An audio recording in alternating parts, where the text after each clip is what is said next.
आज हम पढ़ाएंगे बिहार बोर्ड का मोस्ट इम्पोर्टेंट क्वेश्चन जो 100% आने वाला होता है।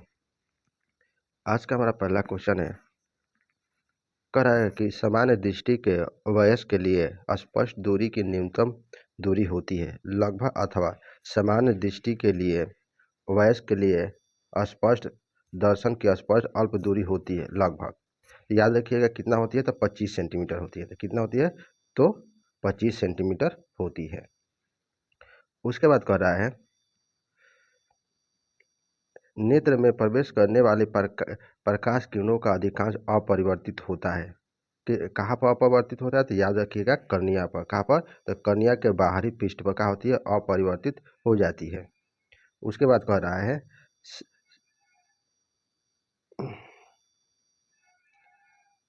उसके ऊपर है, सामान्य नेत्र अधिकतम कितनी दूरी तक वस्तुओं को स्पष्ट देख सकता है, अथवा सामान्य नेत्र का बिंदु है।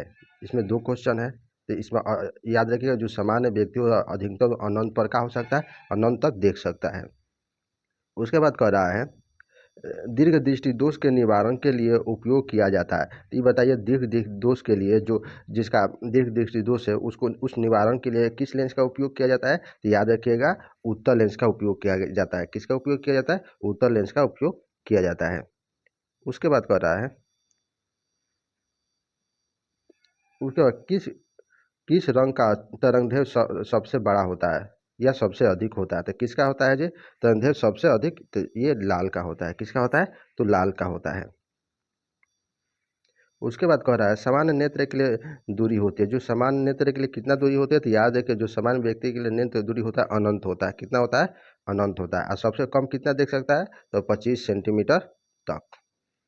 उसके बाद किसी भी अंतरिक्ष यात्री को यह आकाश कैसा प्रतीत होता है, तो याद है कि यह कैसा प्रतीत होता है, किसी भी अंतरिक्ष में जाते हैं सभी आकाश कैसा दिखते हैं, तो काला दिखते हैं। कैसा दिखते हैं, तो काला दिखते हैं। यह भी VVI है जो परीक्षा में आया हुआ है। उसके बाद कह रहा है, वायुमंडल में प्रकाश का कौन सा रंग अधिक परिकीर्ण होता है। कौन सा रंग सबसे ज़्यादा फैलता है जी, तो याद रखिएगा नीला। कौन सा फैलता है, तो नीला फैलता है। और सबसे कम कौन फैलता है, तो लाल फैलता है। सबसे कम तो लाल। उसके बाद कह रहा है, टिंडन प्रभाव की कौन सी परिघटनाओं को प्रदर्शित करता है, तो याद रखिए कौन सी प्रकाश का परिकिरण क्या करता है, इसको प्रदर्शित करता है। उसके बाद कह रहा है, नेत्र में प्रवेश करने वाली प्रकाश किरणों का अधिकांश अपवर्तन कहाँ होता है। तो याद रखिए जो हमारे नेत्र में जो प्रकाश प्रवेश करता है वो कहाँ से अपरिवर्तित हो जाता है, तो याद रखिए पीछे इसका भी पढ़ाए हुए थे, कर्निया के बाहरी पृष्ठ का वहाँ से ही लौट जाता है अधिक। उसके बाद कह रहा है, किस लेंस का उपयोग कर दीर्घ दृष्टि दोष की संशोधित किया जा सकता है। कौन से लेंस ऐसा है जिसे दीर्घ दृष्टि दोष का किया जाता है, दूर किया जा सकता है, तो याद रखिएगा उत्तल लेंस। उत्तल लेंस से दीर्घ दृष्टि दोष को क्या किया जा सकता है, दूर किया जा सकता है। उसके बाद कह रहा है, जब सूर्य का प्रकाश वायुमंडल में गुजरता है तो वायु के सूक्ष्म कण किस रंग के प्रकाश को अधिक प्रबलता से परिकीर्ण करते हैं। याद रखिएगा हम पीछे पढ़े थे, नीला जो रंग होता है सबसे ज़्यादा परिकीर्ण होता है। कम के कौन होता है, तो लाल होता है। सबसे कम होता है तो लाल। उसके बाद पुतली के साइज कौन नियंत्रित करता है, तो याद रखिए कौन हमारे पुतली के साइज को नियंत्रित करता है, तो याद रखिए रेटिना। दृष्टि पटल हमारे क्या करता है, पुतली को साइज को क्या करता है, छोटा बड़ा करता है। उसके बाद कह रहा है, किस दोष को अवतल उत्तल दोनों लेंस से बने द्विफोक्सी लेंस द्वारा संशोधित किया जा सकता है, तो याद रखिए किसे किया जा सकता है, याद रखिएगा जारा दृष्टि दोष को। किसे, तो जारा दृष्टि दोष में क्या होता है, जिस व्यक्ति का दोनों ही दोष दूर और निकट दृष्टि दोष, उसमें जारा दूर दृष्टि दोष लेंस का प्रयोग किया जाता है, जो उत्तल और अवतल दोनों होता है। उसके बाद कह रहा है, एक साधारण प्रिज्म कितने सतहों से घिरा होता है, तो याद रखिए कितने सतहों से घिरा रहता है, तो याद रखिएगा 5 सतहों से क्या होता है, एक साधारण प्रिज्म 5 सतहों से घिरा रहता है। उसके बाद कह रहा है, नेत्र की फोकस दूरी कम हो जाने पर कौन सी दृष्टि दोष होता है, तो याद रखिएगा कौन सी दृष्टि दोष होता है, तो ये निकट दृष्टि दोष होता है। उसके बाद कह रहा है, आँख व्यवहार करता है। आँख हमारा कैसा व्यवहार करता है, तो याद रखिएगा उत्तल लेंस की तरह क्या करता है, हमारा आँख व्यवहार करता है। यह भी VVI है जो परीक्षा में आया हुआ क्वेश्चन है। उसके बाद कह रहा है मानव नेत्र जिस भाग पर किसी वस्तु का प्रतिबिंब बनाते हैं, तो मानव नेत्र किस भाग पर प्रतिबिंब बनाते हैं, तो याद रखिएगा दृष्टि पटल पर क्या करते हैं, अपना प्रतिबिंब बनाते हैं। उसके बाद कह रहा है श्वेत रंग कितने रंगों से मिलकर बना होता है। जो सफ़ेद होता है, श्वेत रंग का होता है जो कितने रंग से बना होता है, तो याद रखिएगा 7 रंगों से मिलकर बना होता है। कितने रंगों से मिलकर बना होता है, तो श्वेत रंग 7 रंगों से मिलकर बना होता है। उसके बाद कह रहा है प्रकाश किस रंग का तरंगदैर्घ्य सबसे अधिक होता है, तो याद रखिएगा प्रकाश में किस रंग का सबसे ज़्यादा तरंगदैर्घ्य होता है, तो याद रखिएगा बैंगनी का सबसे ज़्यादा क्या होता है, तरंगदैर्घ्य होता है। उसके बाद कह रहा है निकट दृष्टि दोष वाले व्यक्ति के चश्मे होते हैं, तो निकट दृष्टि दोष वाले व्यक्ति के कैसे चश्मे होते हैं, अवतल लेंस का होते हैं। कौन सा, तो निकट दृष्टि दोष वाले व्यक्ति को अवतल लेंस के चश्मे बने होते हैं। और जो निकट और दूर दृष्टि दोनों हो तो वो जारा जारा दृष्टि दो। उसके बाद कह रहा है निकट दृष्टि दोष का निवारण किस लेंस से किया जाता है, अथवा निकट दृष्टि दोष का निवारण किस लेंस से होता है। ये 2 क्वेश्चन है इसमें, याद रखिए दोनों एक ही है क्वेश्चन। तो ये कौन सा होगा, तो अवतल लेंस, इसका आंसर क्या होगा, तो अवतल लेंस। उसके बाद कह रहा है मानव नेत्र में उपस्थित लेंस है, मानव नेत्र में हम लोग के आंखों में कौन सा लेंस उपस्थित होता है, ये तो एक एक क्वेश्चन ये हो गया। उसके बाद एक और क्वेश्चन पूछा मानव नेत्र में किस प्रकार का लेंस पाया जाता है। ये 2 क्वेश्चन है, ठीक ना। तो इस तरह भी पूछता है और ये इस तरह भी पूछेगा। तो हम हमें याद है कि हमारे आंखों में उत्तल लेंस पाया जाता है। कौन सा लेंस पाया जाता है, तो उत्तल लेंस पाया जाता है। उसके बाद कह रहा है स्पेक्ट्रम किस रंग की किरण किरण का विचलन झुकाव अधिक अधिक होता है, तो याद रखिएगा डी बैंगनी का क्या होता है, सबसे अधिक होता है, ठीक ना। उसके बाद कह रहा है पदार्थ लेंस के लिए उपयोग नहीं किया जाता है। कौन से लेंस, याद रखिए यह अभी 2015 में आया हुआ क्वेश्चन है कि लेंस बनाने के लिए क्या मिट्टी का उपयोग नहीं करते हैं। किसका उपयोग कर, मिट्टी का उपयोग नहीं किया जाता है। उसके बाद कह रहा है स्पेक्ट्रम प्राप्त करने के लिए किसका उपयोग किया जाता है, तो याद रखिएगा प्रिज्म का उपयोग करते हैं। किसका, प्रिज्म का उपयोग करते हैं। उसके बाद कह रहा है प्रिज्म से प्रकाश कौन सी परिघटना करती है, तो याद रखिए कौन से वर्ण विक्षेपण। जो प्रिज्म होता है प्रिज्म होता है कि प्रिज्म प्रकाश कौन सी परिघटना करती है, तो वर्ण विक्षेपण। वो सभी रंगों को बांट देती है, क्या करती है, सभी रंगों को बांटने का काम करती है। उसके बाद कह रहा है चंद्रमा पर खड़े अंतरिक्ष यात्रियों का आकाश प्रतीत होता है, तो याद रखिए पीछे भी क्वेश्चन आया हुआ है, तो वो काला प्रतीत होता है। जो चंद्रमा पर व्यक्ति होते हैं कैसा होता है, तो काला प्रतीत दिखाई देता है। उसके बाद कह रहा है किस कोलाइडी बिलियन में निलंबक कोणों में प्रकाश का परिकिरण को कहा जाता है, तो याद रखिए कौन से, तो टिंडन का प्रभाव कहा जाता है। कहा जाता है तो टिंडन का प्रभाव, यह भी क्वेश्चन आया हुआ है। उसके भी कह रहा है एक स्वस्थ आँख के लिए दूर बिंदु होता है, तो याद रखिएगा जो स्वस्थ व्यक्ति होते हैं उनकी दूर बिंदु का तो अनंत होता है। कितना होता है, अनंत तक देख सकते हैं। न्यूनतम कितना होता है, तो 25 सेंटीमीटर होता है। कितना होता है, तो 25 सेंटीमीटर होता है। उसके बाद कह रहा है जो नेत्र निकट स्थित वस्तुओं को साफ नहीं देख सकता है उस नेत्र में होता है, तो कौन सा दोष होता है, तो याद रखिएगा दूर दृष्टि दोष होता है। कौन से दोष होता है, तो दूर दृष्टि दोष होता है। उसके बाद कह रहा है दृश्य प्रकाश में किस वर्ण का तरंगदैर्घ्य अधिक होता है, तो याद रखिएगा किसका तरंगदैर्घ्य सबसे अधिक होता है, तो याद रखिएगा बी का तरंगदैर्घ्य क्या होता है, सबसे अधिक होता है। उसके बाद इंद्रधनुष का बनना किस परिघटनाओं पर आधारित होता है, तो किस परिघटनाओं पर आधारित होता है, तो याद रखिएगा प्रकाश का वर्ण विक्षेपण का इस पर आधारित होता है, ठीक ना, जो बारिश के दिनों में दिखाई देता है। उसके बाद कह रहा है इसके बाद इंद्रधनुष का बनना किस परिघटनाओं पर आधारित होता है, तो याद रखिएगा कौन से वर्ण प्रकाश का वर्ण विक्षेपण पर क्या होता है, आधारित होता है। ठीक, ये बारिश के दिनों में बनता है। उसके बाद कह रहा है अभी अभिनेत्र लेंस की फोकस दूरी में परिवर्तन किया जाता है, तो याद रखिएगा क्या किया जाता है, पक्षमाभि द्वारा किसके, तो पक्षमाभि द्वारा किया जाता है। उसके बाद कह रहा है कि मानव नेत्र अभी लेंस की फोकस दूरी को समायोजन करने समायोजन करने विभिन्न दूरियों पर रखी वस्तुओं को फोकसित कर सकता है। ऐसा हो पाने का कारण क्या है? तो ऐसा हो पाने का कारण क्या है जी? समंजस क्षमता क्या होती है? तो समंजस क्षमता के कारण ही क्या होता है, हम दूर दूर वस्तुओं को फोकसित कर पाते हैं। उसके बाद कह रहा है, आँख का रेटिना कैमरे के किस भाग जैसा काम करता है? तो याद है कि आँख का जो हमारा रेटिना होता है कि कैसा काम करता है? तो फिल्म फिल्म जैसा काम करता है, ठीक ना?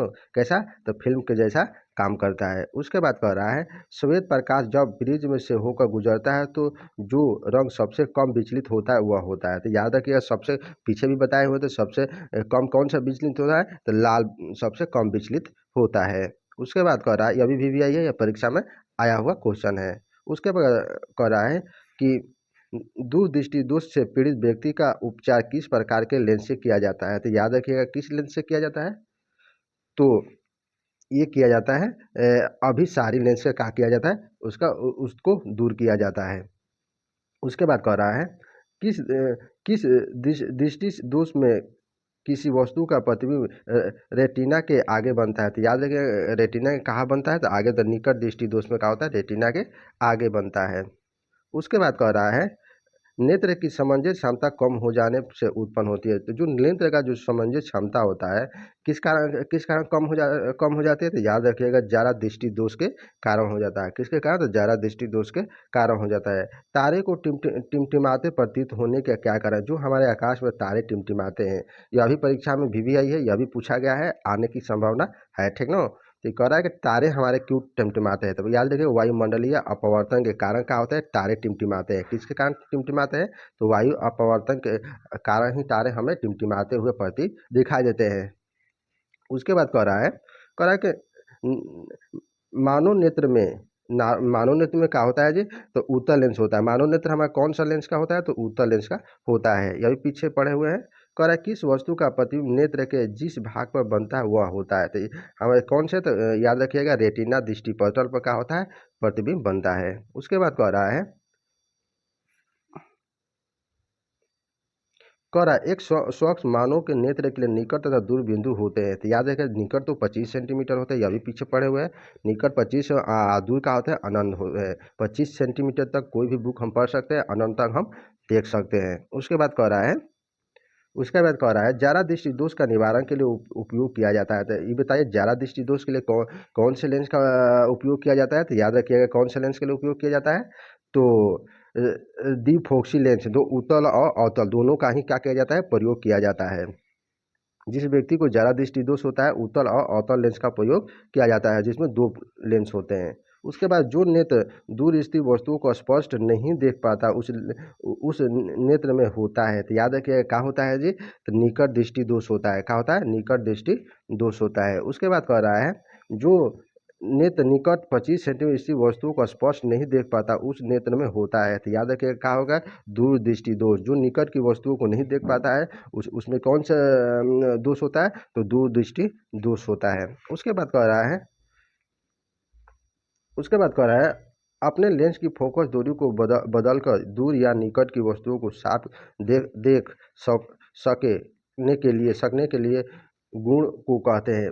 जो दूर वस्तुएं होते हैं, उसे निकट या दूर वस्तुओं को साफ देखने के लिए उसे क्या कहते हैं? तो याद रखिएगा, समंजस क्षमता। आँख हमारे क्या करती है? दूर और निकट वस्तुओं को क्या समायोजित करती है, जिससे हम साफ साफ उसे देख सकते हैं। उसके बाद कह रहा है, विभिन्न दूरियों पर किसी वस्तु को प्रतिबिंब को फोकसित करने के लिए आँख के लेंस की फोकस दूरी परिचालित होती है। तो याद रखिए, क्या? सिलियारी पेशीय द्वारा। किसके द्वारा? तो सिलियारी पेशीय के द्वारा होती है। उसके बाद कह रहा है, किसी किस दृष्टि दोष में नेत्र का क्रिस्टलीय लेंस धुंधला या अपारदर्शी हो जाता है? तो याद रखिएगा, मोतियाबिंद जब होता है तो हमारे आंखों पर धुंधला दिखाई देने लगता है, जो साफ साफ हम लोग नहीं देख पाते हैं।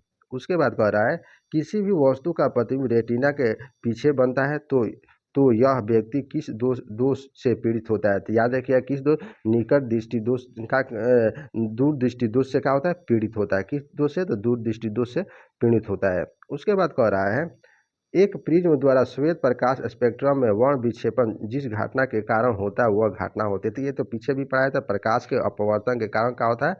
ये घटना होती है। उसके बाद कह रहा है श्वेत प्रकाश प्रिज्म से गुजरने के बाद विभिन्न रंगों में विभक्त हो जाती है। विभक्त इस घटना को क्या कहा जाता है? तो याद रखिएगा क्या कहते हैं, वर्ण विक्षेपण कहा जाता है। क्या कहा जाता है? तो वर्ण विक्षेपण। ये सातों रंग में क्या हो जाता है? प्रिज्म में होकर जब श्वेत रंग जाती है तो सातों रंग में बढ़ जाती है, इसे वर्ण विक्षेपण कहते हैं। कह रहा ज्यादा दृष्टि दोष से पीड़ित व्यक्ति का उपचार किस प्रकार के लेंस से किया जाता है? तो याद रखिएगा बाईफोक्स की बाईफोकल से किया जाता है। किस लेंस से? तो बाईफोकल लेंस से किया जाता है। उसके बाद कह रहा है श्वेत प्रकाश की किरण जब किसी प्रिज्म से होकर गुजरती है तो रंग सबसे अधिक विचलित होता है। अभी पीछे हुए पढ़े हुए हैं तो बैंगनी सबसे ज़्यादा क्या होता है? कम सबसे अधिक विचलित होता है। सबसे कम कौन होता है? तो लाल होता है। कौन होता है? तो लाल होता है। उसके बाद कह रहा है आँख के किस भाग का सहायता से के अंदर जाने वाली प्रकाश के परिणाम की घटनाएं घटा घटाया या बढ़ाया जा सकता है। तो याद रखिए सिलीय पेशियों के द्वारा। उसके बाद कह रहा है किस वर्ण किसी कण पर पड़कर प्रकाश एक अंश से विभिन्न दिशाओं में छितराने को कहते हैं। तो बताइए प्रकाश के प्रकीर्णन का क्या होता है? प्रकाश चारों तरफ से किसी कण पर पड़ता है तो प्रकाश चारों तरफ से क्या होता है? फैल जाता है। इसी को प्रकाश का प्रकीर्णन कहते हैं। उसके बाद कह रहा है नेत्र लेंस की फोकस दूरी अधिक हो जाने से कौन दृष्टि दोष होता है? तो याद रखिएगा कौन दृष्टि दोष होता है? तो दूर दृष्टि दोष होता है। ये अभी भी ये परीक्षा में पूछा हुआ क्वेश्चन है। कह रहा है कैमरे में जा कैमरे में प्रकाश को नियंत्रित करना या डायफ्राम करता है या आई में यह काम करती है। ये क्वेश्चन थोड़ा गलती है। चलिए नेक्स्ट कह रहा है दूर दृष्टि दोष में पीड़ित व्यक्ति कहाँ तक साफ साफ देख सकता है? तो याद रखिएगा निकट वस्तुओं को कहा किसको देख सकता है? तो निकट वस्तुओं को कैसे कर सकता है? देख सकता है। उसके बाद कह रहा है नेत्र में किसी वस्तु का बना प्रतिबिंब होता है। तो नेत्र में कैसा प्रतिबिंब बनता है? तो याद रखिएगा वास्तविक बनता है, उल्टा बनता है और छोटा बनता है। कह रहे थे लेंथ में किस वस्तु का प्रतिबिंब बनता है? तो याद रखिएगा वास्तविक बनता है, उल्टा बनता है और छोटा बनता है। उसके बाद कह रहा है आकाश का रंग नीला प्रतीत होता है। जो आकाश का रंग होता है नीला क्यों प्रतीत होता है? तो याद रखिएगा प्रकाश के प्रकीर्णन के कारण ही हमें प्रकाश का क्या होता है? नीला दिखाई देता है। उसके बाद कह रहा है अभी भी आई है कह रहा है पीएम से निकलने के बाद श्वेत की किरणों क्यों 7 वर्णों में विभक्त हो जाते हैं? याद रखिएगा क्यों विभक्त हो जाते हैं? तो याद रखिएगा सूर्य का श्वेत प्रकाश 7 वर्णों का मिश्रित हो जाता है, इसलिए क्या होता है? 7 रंगों में विभक्त हो जाता है। ठीक ना? श्वेत रंग क्या होता है? 7 रंगों से मिलकर बना होता है। जब प्रिज्म से गुजरता है इसलिए क्या होता है? 7 रंगों में विभक्त हो जाता है। उसके बाद कह रहा है सूर्योदय या सूर्यास्त के समय सूर्य का लाल दिखाई पड़ता है क्यों? वायुमंडल के कण। ठीक ना? तो क्यों ऐसा होता है? तो याद रखिएगा नीले रंग को बहुत अधिक प्रकीर्णन करते हैं। ठीक ना? कारण सूर्य और सूर्यास्त के समय सूर्य लाल दिखाई पड़ता है। ठीक ना? तो किस कारण होता है? उस समय क्या होता है? लाल रंग का सबसे ज़्यादा अधिक क्या होता है? प्रकीर्णन होता है। इसलिए क्या होता है? सूर्य या सूर्यास्त के समय क्या होता है? हमें लाल रंग दिखाई देता है। ठीक। उसके बाद कह रहा है प्रकाश किरणों का विचलन संभव है। तो याद रखिएगा प्रकाश किरणों का विचलन संभव कब है जी? तो याद रखिएगा प्रिज्म द्वारा परंतु आयताकार स्लेब के द्वारा नहीं। ठीक ना? तो विचलन कब होगा? जब प्रिज्म के द्वारा ही होगा। आयताकार जो प्रिज्म होगा इसमें क्या होता है? प्रकाश का विचलन नहीं होता है। ठीक ना? ये बी हो जाएगा। उसके बाद कह रहा है प्रिज्म से गुजरने पर सूर्य के प्रकाश के किरणों विभिन्न वर्णों में क्या होते हैं? बट जाते हैं। तो याद रखिएगा जो सूर्य के पास विभिन्न वर्णों के रंगों के किरणों का विचलन भिन्न भिन्न होता है। याद रखिएगा क्या होता है? सभी रंगों का विचलन क्या होता है? भिन्न भिन्न होता है। इसलिए श्वेत पर जब प्रिज्म को होकर श्वेत प्रकाश प्रवेश करती है तो वो 7 रंगों में बट जाती है। उसके बाद कह रहा है धन्यवाद।